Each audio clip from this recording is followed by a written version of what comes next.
Novus Renaissance presents a door-by-door excerpt from Epistula Minor on genus, ethnos, and OUCR concerning human, non-human, and hybrid beings of pre-flood Earth. Ave to thee who hath found their way to this overview concerning genus, ethnos, and OUCR, or race, ethnicity and essences of pre-flood Earth beings. This excerpt is a small portion of the minor work from Scholastica, a human female who catalogued the basic overview of Caledonian social structures and hierarchies. Pre-flood Earth society was marked vastly different than our current post-flood Earth civilization due to the uniqueness of terrestrial biology that, at its core, had an aspect of supernatural fused into the designs of various genomes that manifested reality both fantastic and terrifying.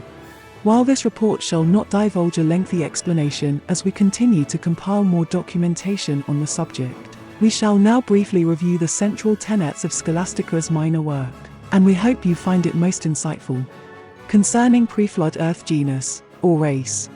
Unlike post-flood Earth of modern human times, where the phrase race is improperly leveraged to describe different variations of skin coloration of the same human race, this term cannot be used in the same context during the legacy of pre-flood Earth. The main reason for this logic is quite simple, as Scholastica documents, since there were three separate and distinct bloodlines that emerged over time. The first bloodline is entirely human, that is, Homo sapiens, with male and female beings reproducing offspring of the same genetic kind. The human origin of pre-flood Earth thousands of years ago is the same bloodline of humans today that remains genetically pure and undefiled. The second bloodline is a fusion of supernatural demi-males, of various orders of Angelii commissioned to watch or safeguard the earliest Homo sapiens. However, at some point during their tenure, certain Angelii found the human females exceptionally desirable and forsook their office to mate with them. The consequence of this action created a unique race of human beings with incredible and powerful capabilities due to their genetic material. These also included the noble Rephaim, or the good giants. However, as remarkable as these capabilities were, they diminished with each generation, and were all but destroyed by the Great Flood.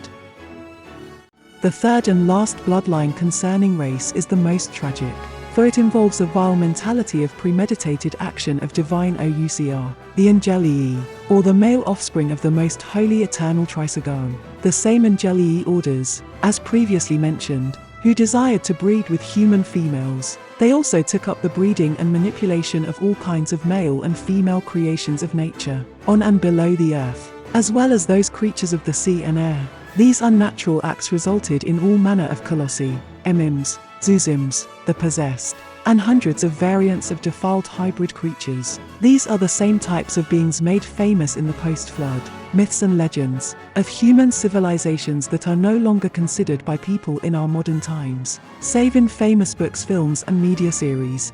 Scholastica's commentary makes mention of how the Angelii's actions with the human females, male and female creatures may have had a darker, more sinister purpose that is traced back to the Great War in Heaven, and the follow-on rebellions and wars that occurred between rebel and faithful Angelii before the creation of time, Earth, and Eden. The corruption of natural human and creature genetic substances may have been parts of a larger adversarial strategy.